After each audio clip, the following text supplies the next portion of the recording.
Dr. Tyna Moore, I'm so excited to have you on the podcast. I have seen your videos going viral all over Instagram, and I think for good reason. But most importantly, I love the science that you're sharing on GLP-1 and GLP-1 agonists, which I haven't seen from anyone except for you. So I'm so excited to have you on the podcast to go through the nitty-gritty and the details. So thank you for being here. Thank you. Thank you for having me. I'm excited to be here and talk about it. Definitely. So as you know, I love a 101. We were talking before the podcast started. I like to educate the audience and meet them where they are. And so what I love the flow of this podcast to do is to really educate. And so first and foremost, can you explain what GLP-1 is? Sure. So it is a naturally occurring peptide that our body produces endogenously. So from inside, it is secreted by the L cells of our gut, which is cells that line basically from even proximal to distal, most notably distal, so further out along the gut. It is secreted in response to glucose, in response to a bolus of food going through. So mechanically, chemically, these cells will be stimulated and they will secrete GLP-1. This peptide sits on cells throughout our entire body.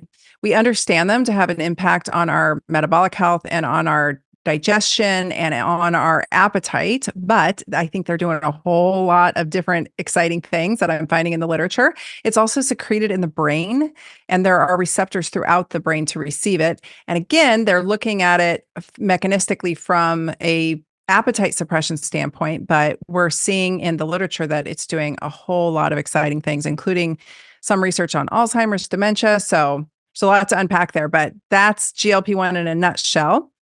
And then these peptides that we're seeing from the pharmaceutical industry are basically, for the most part, when it comes to semaglutide, that's Ozempic and Wegovy, that is bioidentical to the version that our body produces. It's just been tweaked a little bit because naturally occurring GLP-1 is in and out very quickly. It's got a short half-life. And the synthetic version, or the version made by the pharmaceutical industry, has a longer half-life. So it's about a week, maybe 4 days to 7 days is how long it stays in our body for use. And so that's, down low on those. And then tirzepatide is known as Manjaro. People may be more familiar with that. And that's got a little bit different. It's still a GLP-1 agonist, but it's also got an additional GIP agonist added on. So it does a couple different things with your blood sugar. Okay.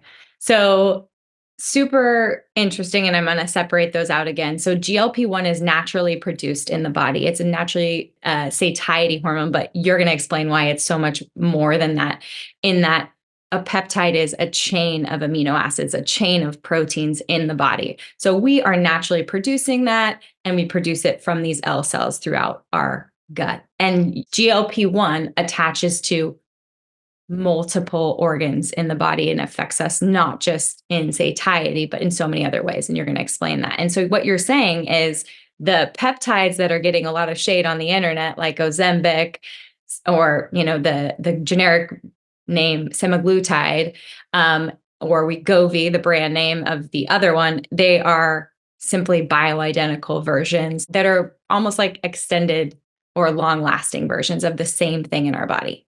Yep, that's it in a nutshell. That's what got me started on this. I was like, this is really interesting. It's not just the way they're being used that we're seeing in the media. There's a lot more to the story. So talk to me a little bit about what GLP-1, whether we're producing it or we're taking it as an agonist from the pharmaceutical industry, what are we seeing GLP-1 doing outside of just satiety? So when I first started looking into these, my background is in regenerative medicine, and I would help people with pain and regenerating their joints with natural substances, most notably substances that came out of their own bodies. But we would use peptides as well. We might use dextrose or different naturally derived solutions. And so I'm familiar with that world. And the first thing I went rooting around for was once I realized what they were peptides. I was like, how do they act on the body? What are they doing? And the first place I landed was the brain, which is where I always land, because at the end of the day, pain is downstream from a central place, which is our brain. So that's where my head goes.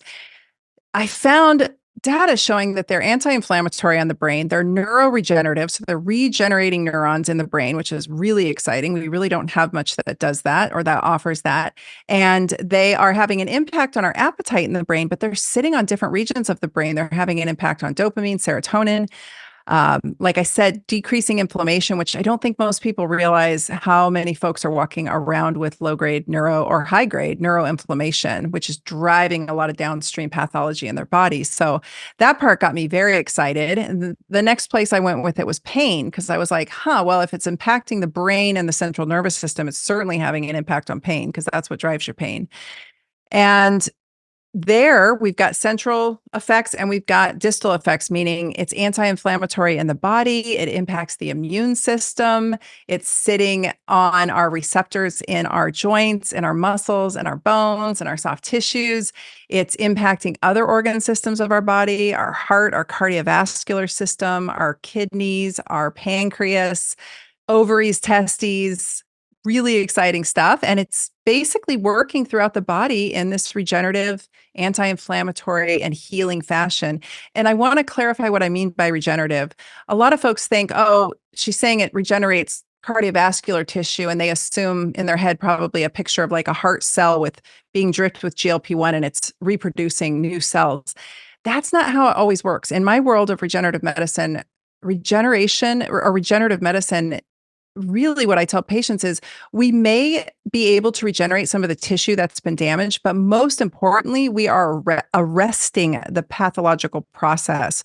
We're stopping that destruction from happening, because when cells get injured or hurt or inflammation starts brewing, it sets off this feed forward mechanism and it turns into literally a hot mess and tissues start to get destroyed. And so we've got data, good data showing cardioprotective mechanisms. And so in my head, in my world, that's part of what I mean with regenerative. If we can protect the heart tissue that's there and help it return to a more normalized state, that's regenerative.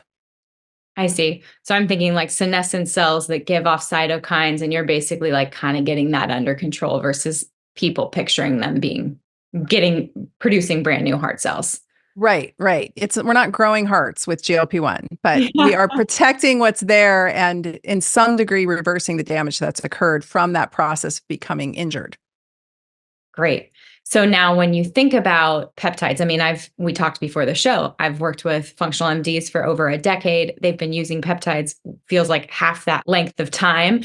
Semaglutide wasn't one that they were microdosing or using in small doses or getting from a compounding pharmacy. You're the first person I've heard talk a little bit about that. Can you talk about the difference between the traditional doses that are out there that may be coming with major side effects like nausea or stomach paralysis and debilitating pain versus what you're talking about with microdosing and compounding? How is it different? Sure. So the general brand name version that your allopathic doctor is going to give you is they come in a pen. So the pens are pre-filled and the dose is predetermined. You can't play with it. You can't dial it down. And what they do is they have a pretty aggressive ramp up strategy. So it's pretty quick and it's pretty hard. Folks will be put on a dose and then it's essentially doubled in 4 weeks. And then that's essentially doubled in 4 weeks. And they get them from 0.25 milligrams up to 2.4 milligrams. And that's what the studies have shown. So that's what the doctors are following. That's the set standard of care at this point. Some smart doctors are realizing they can usually stay at lower doses or, keep the patient comfortable. I did not come up with that idea. But when I started looking into these and using them in tiny doses, I was literally calling everybody I knew who might be using them. And they were sometimes using them in lower doses, maybe even lower than the starting dose, the standard starting dose. The only way to do that is through a compounding pharmacy, or it comes in a vial so you can control the dose differently. You can pull up what you need. However, they were all using it for appetite suppression or weight loss. And I was over here thinking, well, what if I don't want to lose any weight? What if I just want to take a tiny amount to protect the heart or to protect the immune system or to have an impact on different, organ systems of the body, the brain, for instance. And, maybe weight loss is a little bit of a side effect of that, but I have no interest in ramping somebody up to symptoms. And I found that there's just no need to do that. And so this microdosing strategy, I'm not saying that I created the concept of using lower doses of GLP-1s, but when it comes to microdosing it outside of anything that has to do with type 2 diabetes or weight loss or appetite suppression, I do feel like I came up with something that was unique and really hadn't been done before. I'm hearing from a lot of clinicians, they're very excited. They want to know more about it because the implications of what these peptides can do are really vast. And then I started talking about this on my podcast about a year ago, got a lot of feedback. I have a decent sized audience. So was really hearing from, at this point, hundreds and hundreds of people and hearing all kinds of stories from people who went on it for this reason, usually weight loss or metabolic dysfunction or frank type 2 diabetes, but they were reporting that they were getting off their antidepressants. Their PCOS was reversing. Their brain cognition was improving, really great mood stabilization. Their blood pressure went down. They were no longer interested in drinking or smoking, drinking alcohol, all kinds of interesting things. And so then, of course, I kept digging into the literature and I found support for a lot of these. And at the same time, some good studies were coming out showing efficacy around different organ systems like the heart and the kidneys. Usually, these studies are several years in duration, and they just happen to all be getting published right around the latter end of last year, 2023. And so it was all just lining up. Like my theories, along with the data that we'd had going back 20 years, was really lining up with good clinical studies that were happening in real time. And I was like, this is not what the media is telling us. The media has got us way over here, and this Ozempic is bad. It's going to kill you. It's going to make you go blind. It's, these stories. And I think what's happening for folks is because this is a signaling peptide hormone, I think people are being overdosed, right? Another signaling peptide hormone, for an example, is insulin. If we overdose somebody on insulin, they're going to die. The dose is individualized to the patient for what they need, what their body needs and what their body can handle. We don't crank it up and we don't go fast with it. And that's really, I think these are just being utilized improperly for a lot of folks. And it is driving them into really unfavorable side effects. Although many of those side effects are being way overblown by the media. The data is not supporting the rates that you would think they are. People are really parroting a lot of misinformation out there on this. But anyway, I think that the doses or the poisons, really dependent on the dose and how that individual person is handling what's being pumped into them. And I don't necessarily think that most people even can tolerate the starting dose in many cases. Yeah, I've seen that clinically and just in my practice for clients who have been put on a GLP-1 agonist with their physician, that if they're using the traditional brand names, they come with a lot of side effects that they can't seem to handle. And what's interesting, and I would be curious about your opinion on this, is do you think that the dose is so high because if you're going to pay for a clinical trial and you want to prove efficacy, so many pharmaceutical companies come out the gates with such large doses to try and show efficacy? Do you think that same thing happened again? No, I'll tell you what I found. So I have played with dosing with a multitude of patients. And I also, like I said, I have a decent sized audience, and a whole lot of people in my circle, my friends, different colleagues, different influencers, all started playing with microdoses when I started talking about this, right? Everybody was on the text threads. We were all collaborating on things. And what I'm finding, and what my hypothesis was from the beginning, is that to have an impact it depends on what we're going for. If folks want an anti-inflammatory impact, if they want to, say, get their psoriasis under control, that's what I was using it. One of the reasons I was using it for. If they want to have an improvement in mood, or maybe another one is like rumination. It seems to really help with folks when they kind of get into this feed forward rumination pattern, whatever it may be, PCOS, you name it. They're needing to utilize the dose that gets them symptom relief. I have found that folks who are metabolically really dialed in, like somebody like myself, I'm not trying to toot my own horn, but I lift weights regularly. I have been living a relatively low carb, high protein lifestyle for decades, like not new to this, get my sleep, optimize my sleep, get my daylight and my sunlight. I do all the things, right? My mindfulness practice, all of that. This is the new biohacking movement, is what we naturopathic doctors were doing a long time ago. And we don't need very much. It's just a little bit of a sweetening of a dose. And in fact, interestingly, I've talked to several people who are in the strength and conditioning community. Now they're using it more for a intermittent fasting tool to really give them the edge on that intermittent fasting, and also reporting almost an anabolic impact. And so in the right body, a tiny little dose can be really, really profound and in fact give you a bit of a pump. The dosage needs to go higher the further along metabolic dysfunction somebody is. And as you know, the majority of Americans are on that trajectory. And so the more weight someone has to lose, maybe their hormones are more out of balance, maybe they're under muscled and they've never been strength training, whatever it may be. Maybe it's all of the things. Usually, the gut issues, there's usually some gut health issues we have to dial in. There's a lot to be taken into consideration when we consider a comprehensive treatment plan. And those folks usually need more. And so the dose is varied. And when people come knocking on my Instagram and they say, Dr. Tyna, what's the dose? I'm like, that is the least important question, actually.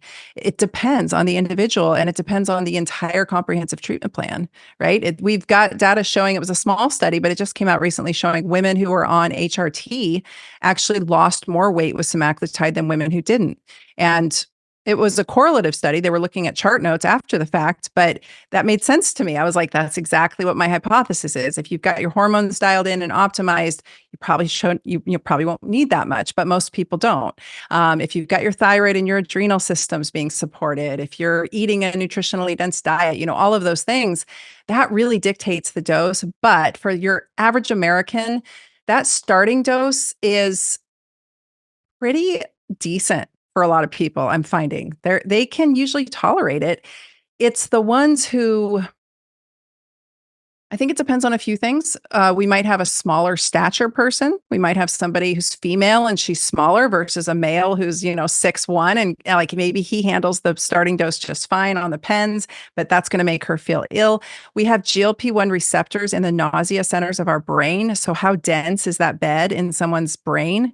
That's going to vary from individual to individual. So and unfortunately, there was a shortage on the pens for that starting dose. So then doctors started moving, and I think this is still happening. Doctors moved to just jumping them up to the second notch of that dosage schedule, which is way, way too high. So a lot of people are starting on a dose that's just making them feel miserable when a half or a fraction, and I don't always know what that fraction is going to be until I talk to the person or until they understand my clinical rationale, that changes the game completely. So for myself, I think if I'd started on the pen, that would have killed me. It would have been terrible, and I hear these horror stories from people and they're like, I'm so sick. They message me, what can I do? And I'm like, I can't give you medical advice, but it sounds like you're being overdosed, straight up. So I don't know if I think it's just the way the studies were done. And when you're looking at people who are really metabolically unsound, like type 2 diabetics and folks who are dealing with obesity, they do tend to need a higher dose. And so it just kind of happened the way it happened. I don't know the rationale, but that seems to be what every study was. It was like 0.25 up to 2.4, which that's just a big window. Right.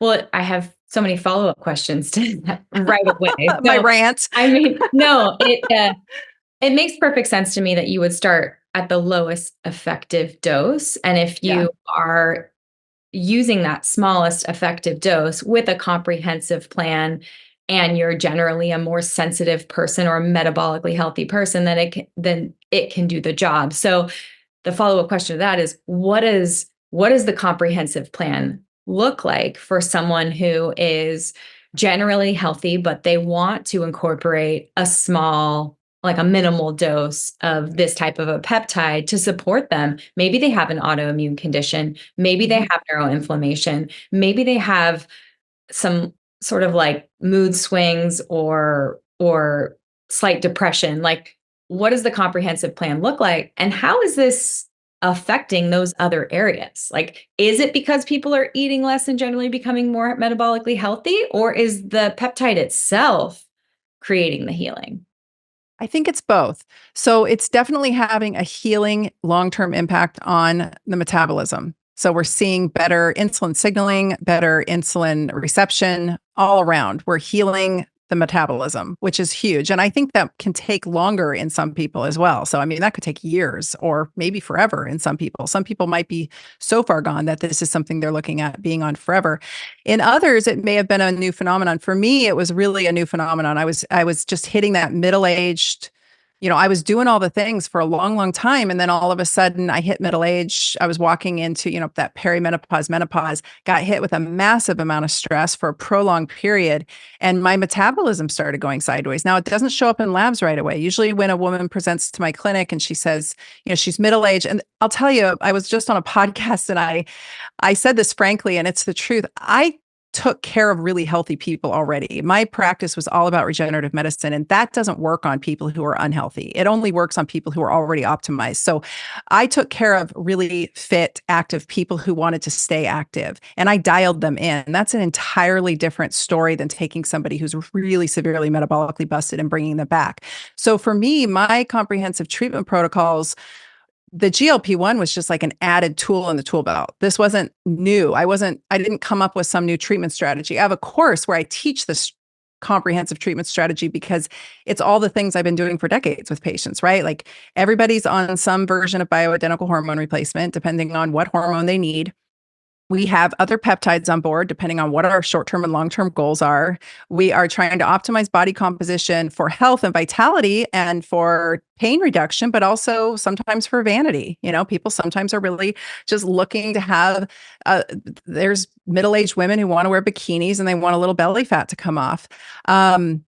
Mainly, I was putting joints back together, and you have to really be in a healing pro-anabolic state for those to work, right? So we really have to optimize somebody before we start charging them thousands of dollars to extract their stem cells and inject them back into them. Because if you take a hot mess of inflammation, you extract their blood and I don't mean that derogatorily, but some people are really brewing a lot of fire, and you're taking their fat out and their blood out, and you're mixing it and you're extracting stem cells and platelet-rich plasma, and then you're re-injecting it into these very inflamed joints.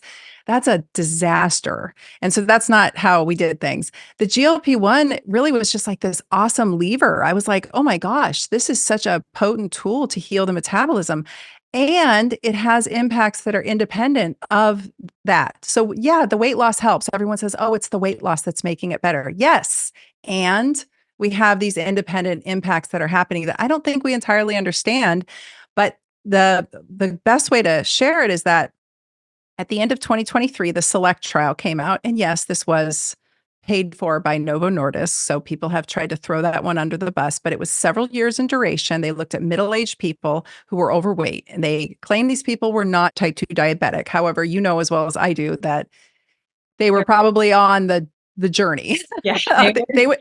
They were getting there. Yeah. They would, that's just the magic number that you hit on your blood sugar. And they say, you have type 2 diabetes now, but they do not take into consideration that 15, 20 years of metabolic dysfunction that's going, right? And all the damage happening during that. So these folks were in that group, and they gave them semaglutide at a pretty high dose, and it showed a 20% reduction in severe cardiovascular events. And it was really profound. And so then, of course, the community came out and said, whoa, whoa, whoa, not so fast. Weren't these benefits just because of the weight loss? And that's an easy enough assumption. And I was like, yeah, that's a good question. Well, they just reevaluated that data and looked at follow-up. And it was just shared at the European Congress on Obesity that no, it had nothing to do with weight loss. Yes, there is benefits from weight loss to the cardiovascular system, of course. And yes, there's benefits when you heal metabolic dysfunction to the cardiovascular system, of course, because that's the root cause of a lot of cardiovascular disease. But these benefits were independent of weight loss. Some folks didn't lose any weight and still showed really profound protection to their cardiovascular system. So I think we're getting the best of both worlds. That's why I was so excited about the peptide. I was like, I think this is doing a lot more than we're hearing that it's doing. Yeah, really promising too. It's unfortunate that we don't have millions or billions of dollars to go around and do amazing studies independent of these pharmaceutical companies. Unfortunately, that's just the case. Like they're going to have to fund these studies for them to come out for all of us to get this information. And they're making a lot of money with these products. And we should be grateful for all of the places they're going to study it, because they're going to look for all the reasons why someone should be on it. What would be so interesting is if they could do smaller doses and microdoses for you and for all of us to get this data to really understand like what is the lowest possible dose. Now, if someone is excited about a GLP-1 agonist and they want to start using one, maybe the traditional brand name, or maybe they're working with a functional MD or a naturopathic doctor to get a compounded microdose, what are the most important things for them to focus on? Because some of the things you're going to see in the media is that you're losing loads of muscle mass along with fat. You're losing collagen in the face. They're calling it Ozempic face. What can we be doing? What lifestyle factors should you absolutely have on board if you are using this type of peptide? Well, let me back up a little bit and explain those two things real quick because I think that it's being misunderstood. So, by the world at large, not by you or your audience, the muscle loss conversation is it's crazy. It's just crazy what's going on with that. It's being parroted so often that everyone's just grabbing it and running. Anytime, okay, so imagine for a minute a patient gets put on this, they get put on too high a dose, it completely obliterates their appetite and they stop eating, or they just eat smaller amounts of the junk food diet that they're accustomed to. They're not taught how to eat better. They're not supported. There's no support system. They're not taught to prioritize exercise and strength training. They're not taught to prioritize their protein macros and make sure they're getting enough protein. They're just given this crazy high dose that crushes their appetite. So they just go into basically starvation and malnourishment mode. That is going to cost them about 20 to 25 to 35% of their lean muscle mass. That's about the mid-range. That is right on par with anybody who goes into a severely calorically restricted diet. It's on par with those who have bariatric surgery. It's lean mass loss. Muscle is part of your lean mass. It's not all of it. There's other factors there that they're not, fleshing it out for us. And so everyone's clumping it all and saying 40% muscle loss. That's a misnomer. We're also having dehydration of the muscle. We're also having the fatty infiltrate of the muscle become lessened because that's the first thing that goes when people become metabolically healthy or healthier is that fatty marbling of the muscle starts to decrease. So there's a lot there, but it's not the peptide. It's the low calorie diet. And that is inherently the problem. We don't have to do that to people. We don't have to crush their appetites with this. We can go slow and low, 1, maybe 2 pounds a week max. I really like 1 pound a week. I think that's very sustainable. Some people will notice a bit of a drop in fluff the first couple weeks. And that's, I think, immunologic. I think some people are carrying around kind of an immunologic puff or bloating, especially middle-aged women. And they shed that pretty quickly because it balances out the immune system so beautifully. And then we're going for sustainable, slow, and steady weight loss. You don't end up with your face looking all haggard when you do that. And that, again, is it's just very quick fat pad loss. People are losing weight too quickly and their face just looks completely hollowed out. I would add that they're showing us a lot of celebrities on the media. One of the problems is I'm just speculating. I'm wondering how much Botox those folks have had for years on end. I am no stranger to Botox. I'm not putting it down, but you can definitely overdo it to the point where you atrophy all the muscle in your face. And then they lose all the fat layer and boom, they look 100 years old, right? They look like ghosts of themselves. And then they put these lovely filters on them to make them look even worse, when they show the picture on the news outlet. So it's all just kind of crazy when you understand physiology. We're not losing collagen and we're not losing muscle. It might actually be anabolic. It's regenerative, it is healing, and it's anti-inflammatory to the muscle directly. In fact, they've seen in human studies looking at hyperperfusion of the muscle where it's getting better vasculature and better delivery of amino acids, which is essentially anabolic and leads to muscle protein synthesis. So these are not crushing muscle directly. It's the secondary outcome of starving somebody and putting them into starvation mode. And then as far as collagen goes, it actually, at least in cardiovascular tissue, it's been shown to return elasticity to those cardiomyocytes. So there's something there with the collagen and the structure and the cells of our tissues that is giving us some elasticity. And I'm having patients report that just overall in their bodies. They're like, oh, I can move again. I don't feel so stiff and glued up. I feel much more mobile, which is leading all of them to want to exercise more. A lot of people are not exercising because they hurt.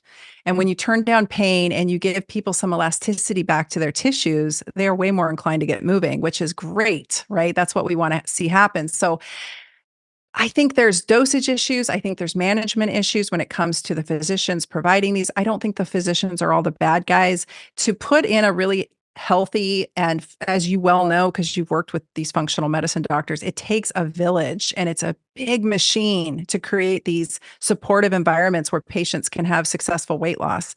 And on the tail end of that, there's long-term support necessary. Not every doctor has the wherewithal or the funds to do that. They're just trying to help the patient in front of them in whatever clinical setting they're in. And then on the further down, we can talk about patient compliance, because you know as well as I do that getting people to lift weights and eat meat and, do all the things is sometimes like pulling teeth. So Right. not that they don't want to, but it is like going uphill with a bag of potatoes on, sand. I always say it's like climbing up a sand dune with a bag of potatoes on my back sometimes, just trying to get patients to take responsibility for their own health. So there's a lot there, and the poor peptides getting blamed for all of it. Right. Right. It is truly like the same exact outcomes as a yo-yo diet, a juice cleanse, something that is really drastically uh, at a caloric deficit for sure. We see those exact same things. So what I'm hearing is prioritizing protein, prioritizing lifting weights, not going so heavy, low and slow, so that you do still have an appetite, so that you are inclined to move. And it sounds like you're seeing clinically people feeling better. I will say what I have seen in the last couple of years with peptides and my physicians is that when people do, and I've seen it in clinical practice, I guess for now a decade, when people start to lose a little bit of weight, they feel a little bit lighter and they have more energy, it all sort of synergistically comes together. They want to work out more, then they want to hit the farmer's market, they want to cook more. Like that synergy can keep you going, which is sometimes why, for depending on the client, it's either the food, you start to eat a little bit better, get outside a little bit more, and then you're like, yeah, I want to work out more. Or it's the Right. working out where you start the workout plan and then you're like, well, I don't want to go eat fast food now because I just worked out. I feel good. Like Yep. no one's taking into account the synergistic effect of picking one of these things. And if you're at a place where you're just in the dumps and you're not seeing progress with a little bit of working out or a little bit of cleaning up your diet, and maybe you're at that perimenopausal stage, or you're overstressed, or you have autoimmunity, that what I'm hearing you say is like this little drip can be what allows for the decrease in that inflammatory weight. You start to lose a little bit and you see the synergies happen and And that compliance improve. yes, it's that lever. It's just that big reset. It's like when I was interested in taking them, because everything you just said is gold. Like that is it exactly. I inherently believe patients want to do the best by themselves, but sometimes we don't have enough tools in our tool belt to really figure out how to reset that breaker, whatever that breaker is for them. It's different for everyone. And this peptide seems to be a pretty big one for a lot of people. Sometimes it might be that thyroid dose or that testosterone dose or that adrenal support. And that's the one thing that gets people going. But this has been just kind of across the board, a complete game changer. And the way I described it to my husband when I was first wanting to do it, I have a history with anorexia, like a pretty long standing history. And I got over it through strength training. And it wasn't until I was in my late 30s, early 40s that I started lifting weights. And when you're lifting weights and you're working so hard to build muscle, you really want to eat well for that muscle, and you want to sleep and you want to hydrate it. You really want to make better choices in every aspect of your life, because you're like, shit, I'm working so hard in the gym. I Yeah. really want this to work. Right. And so, I went into my late 40s much more fit than most women in my age cohort and in much better health overall, but still, having endured a lot of stress for a long time. And I told my husband, I said, because I had gained that 15, 20 pounds. I turned into that woman where out of nowhere, seemingly, it was all around my midsection, and I felt off and my brain was foggy and I was not firing. And I'm a really high level, like, boss lady. I've got a couple I can businesses feel I your run. energy. Yeah, like I got shit to do, and my brain was not working, and it was really apparent to me, and it was driving my team crazy. And I was like, this is nuts. Like where is my brain? Like, this is not okay with me. Low grade depression, lots and lots of pain. I have psoriatic arthritis, and the psoriasis was one thing, but the impact on my spine was like next level. And I said to my husband, he's an electrician, and I was like, it's like when the breaker in the basement like blows, and I'm trying to describe it to him. He's like, yes, dear, I know what you're talking about. I'm like, and you go reset it. Like you reset the breaker and all the lights come on in the room and everything starts working again. And he said, yes. I said, I need the breaker reset in my brain. That's what I felt like was happening. And I had seen so many of this type of patient walk into my clinic. They were such beautiful, healthy, vital, strong women doing all the things, well versed at doing all the things, by the way. Like I said, these were not novices to the whole world of taking really good care of yourself.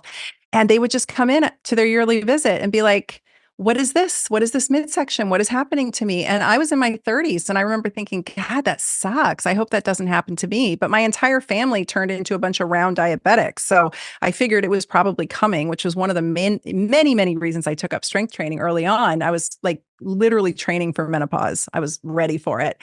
And Best thing you can do. it still happened to me, right? But people don't understand is that's not just vanity weight. That is the glimmers of insulin resistance. And it doesn't really show up on lab. Maybe I said this earlier. It doesn't really show up on labs for about a year, but it's showing itself cellularly and it's showing itself through physical symptoms. And we're ignoring it as clinicians and healthcare providers and saying, oh, you need to work harder. We need to restrict your diet more. We need to dial things in more. You have to be more diligent, more disciplined. And the harder these women try, because I will say, hands down, middle-aged women are the most stressed out cohort of women on the planet. And that is a terribly stressful age for a variety of reasons. I'm not discounting anyone else's stress of any other gender or age, but it's a particular kind of stress that happens. And I think it's because we carry the weight of the world on our back and a lot of changes are happening at that time, not just to us, but in our families, et cetera. Kids are growing up and moving out, like all kinds, financial responsibilities are changing, sending kids to college. Like it's the whole world. This cohort is showing us through this 15 pounds of weight gain that something is wrong. Something has gone wrong in the environment. And as a doctor who specializes in preventative medicine, that is the entirety of what being a naturopathic doctor is, I say treat earlier than later. And what comes with that excess adipose is a lot of inflammation, which drives the whole problem further, as you know, and your audience understands, like it just perpetuates the blood sugar and insulin resistance issue. And furthermore, it drives a lot of pain. And what people don't appreciate, my job predominantly was putting people's joints back together. It starts a fire in the joints. There is a reason why middle-aged people get arthritis and joint issues. There's a reason why it really shows up full force there. I don't think, and I've never thought that it was mechanical. I don't think their knees wore out. It's a slight injury. Maybe they twist, maybe they reach for something. It's a little something. It starts off a fire that was already brewing. And that fire is quite literally, I've always said it, it's diabetes of the joint. They've got insulin resistance and metabolic dysfunction brewing in their joints. Osteoporosis, where we lose our bone, that is diabetes of the bone. And so pain is a really, really big factor here. I'm sure you saw that with your patients. And then they don't want to move, but they do. Like they're active, healthy, vital people. And all of a sudden they're like, I hurt everywhere. I don't want to move. I'm gaining all this weight. What happens next? They get the standard model of medicine puts them on blood pressure medications and statin drugs and metformin and usually an antidepressant and on it goes. And then that person 10, 20 years later has a heart attack. And I'm over here saying we should have listened when the 15 pounds showed up around the midsection. Right. Like something was there. And this is where I think GLP-1s are a beautiful addition to the middle-aged person. I think a middle-aged person getting their hands on good hormonal optimization plus a GLP-1 agonist at an appropriate dose for them, I think it's a total game changer and a massive longevity tool. Like that was a mic drop, but I also want to dive deeper because what you're, as a 41-year-old, I'm thinking about, okay, I have little kids, but I'm also 41. Like I started having kids later and I want to be doing squats in my 90s. Like I want to be enjoying retirement. I want to be active. I don't want to be in pain. I do see my parents in pain. My dad's had PRP put in his knees, and you're talking about exactly my dad, where there's this inflammation storm happening. And he's like, well, I'm just going to fly up to Stanford and get this guy that I saw on YouTube to shoot some PRP in my knee. And I'm going, we need to get rid of the Costco products first. Like, what are we doing? Oh, dads. Yeah, I got a dad like that too.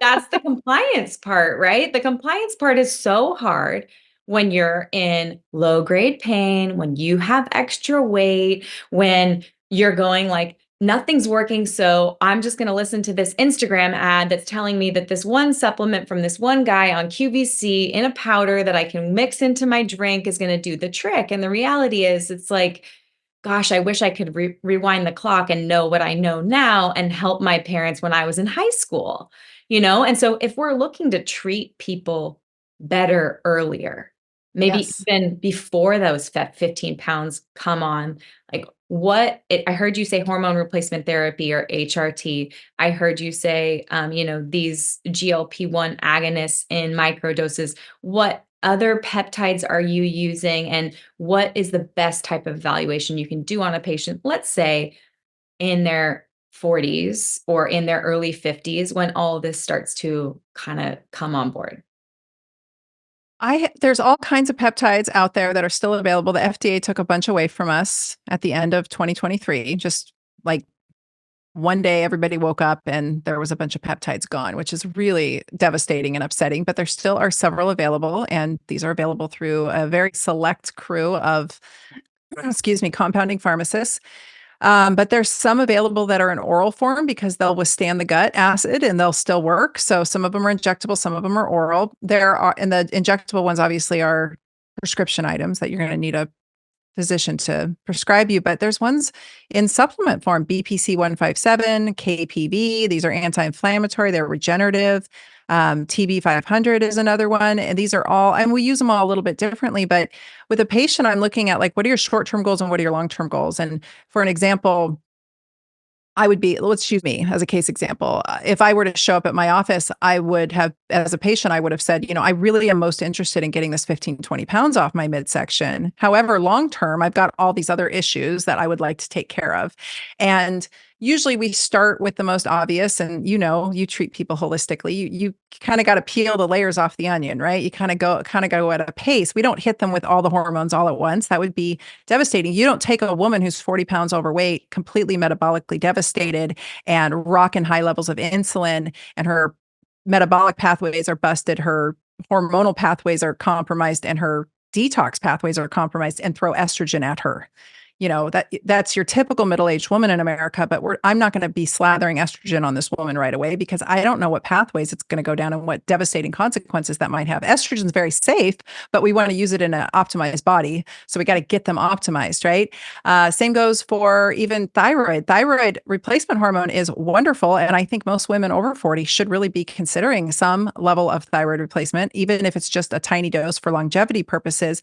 However, it doesn't work great for very long in a metabolically compromised individual. So that person, what I'm saying is all of these scenarios, these people have to put in the work too. How do we get them to put in the work? How do we get them moving? How do we get them preparing their food at home and going for their 3 walks a day and doing their strength training a couple times a week and prioritizing their sleep? We have to give them something that gets them feeling better. And we have to give them something that moves the needle a bit in the right direction. And GLP-1 seem to have this really large overarching impact on so many different body systems that it's really beautiful. It's been really impressive to watch. And I wish I had utilized it 20 years earlier in my clinical practice because it also turns the pain down for so many people. So, and it gets that metabolic health dialed in so we can get to the good stuff faster. All the things you and I work with on clients and patients, and it can take months, if not years sometimes, right? To really get to that breakthrough. GLP-1s get it done faster, and so do some of these other peptides. And so I'm just a big fan of utilizing every tool in the toolbox. But that said, this is an active agreement. I'm just the cheerleader supplying the brain power. They have to put in the work. They're the ones that have to implement every single day and really start prioritizing and changing and optimizing their lifestyle. And that is work, but it's so much easier when you feel better. And it's so hard when you feel like shit. So I am a big fan of giving people what they need. I've never been afraid to prescribe. I've always been a truly holistic physician, but the way I was taught by my mentor, who was a brilliant man and a very successful naturopathic physician, was somebody will come into the clinic and they're usually on maybe an arsenal of pharmaceuticals, even if they're really healthy. It's just the way it is. You hit 50 and they put you on drugs. And maybe their lifestyle is a bit compromised. My goal as a physician is to not to say, be a purist and say drugs are poison, we're taking everything away. But to get their lifestyle improved such that, and so much so that we can get those even peptides, hormones, all of them at the lowest doses necessary. Because in a really metabolically optimized individual, they just need a touch of everything. In someone who's more metabolically compromised, they're going to need much higher doses of everything. That gets more expensive. We get more side effects. We get more interactions. We start to see things go down aberrant pathways. It's like trying to hit a moving target. It's much, much messier. When a woman would come in and she's 55 and she's been strength training for 10 years, 15 years, she's lean. She doesn't have a lot of excess adiposity on her, because adipose, I'm not dogging it. It's just, it's a little inflammatory factory, and it can lead things down some interesting pathways, especially when it comes to our steroid hormones. And she's sleeping, and she's got a healthy sex life, and she has a good community and good friendships. And, she's kind of got all the boxes checked. A little bit of hormone in that lady, easy peasy from my end as a clinician. And we don't see a bunch of weird stuff happening on the tail end of it. It's much, much easier to manage. So the goal of the patient is to optimize this flesh suit that we're walking around in and do the work so that while we're over here applying these things. And I want to say too, this isn't just about GLP-1s. I just got a message right before I came on with you from a gal who said, I've been listening to your podcast. She's accessed all the free information. I've made like 10 or 11 hours worth of free podcasts on this. I have a 4-hour free video series training. Like, I have a ton of information out there. She listened to it all. She somehow got her hands on GLP-1. She said, I'm microdosing it. She told me her dose. It was very low. And she said, it's been 9 months and nothing has changed. And I was like, this is a perfect example of what I mean when I say you have to do all the things and there's a comprehensive treatment plan involved. And it's what I dive into inside my course. I deep dive into it, but these are not a monotherapy, meaning you can't just take the GLP-1 at a tiny dose or at a high dose and hope for the best and think it'll be great. There's more to this. We got to treat the whole person and address all the things. I think that's why when I think about the other peptides that have been offered through the functional medicine docs that I've worked with, why they haven't taken off in the same way as Ozempic or Wegovy is because, like, it's going to be like the woman who DM'd you, where sometimes they're not seeing anything happen, or we're not seeing someone change their lifestyle in combination with these peptides to gain the benefit. And for some people, they're going to see it right away. And for some people, they aren't. But we just see semaglutide and Wegovy going off because more people are having an active response to, or they're seeing changes more often with this one than the other ones. Yeah, it's a bigger needle mover, especially when you look at the standard dosing is so high, which I'm not a fan of, but it really, it moves the needle, maybe not always in a great direction, but it definitely gets the weight off. When you look at the biohacking community and you look at some of these really skilled peptide folks out there, they're not all doctors. There's a lot of in the bro science community. It's a really interesting group of folks, highly educated, highly intelligent, and they'll all say the same thing. And it's something that I will reiterate here. Peptides are reserved for those who are metabolically healthy. Yeah. They work best in a body that's metabolically optimized. And I don't mean that to feel defeating, because I've heard from several of my followers say, well, what am I supposed to do then? I feel so defeated. I was so excited. I heard you on this podcast. And now you're telling me because I have 40, 50 pounds to lose and I'm not exercising that it's no hope. And I'm like, no, we can get you there. I mean, I'm not taking patients anymore. I'm not taking any new patients.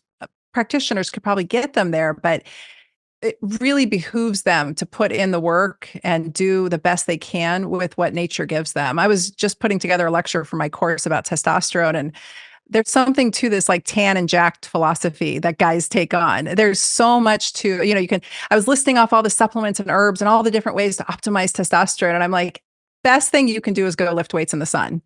Like sleep like a warrior, eat like a warrior, and go lift weights in the sun. And men or women, that will optimize your testosterone the best. And then we can apply what's missing if we need a little bit more, right? The whole system will work better. And so I joke tan and jacked, and people don't want to be tan and jacked, but I can't get jacked if I tried. I keep trying. Yeah. I got what I got, but I'm 50 and I'm not going to get big and girthy and bulky. I'm really trying as hard as I can. And that's the ticket. And then we need little tiny bits of things, and they work beautifully in the body.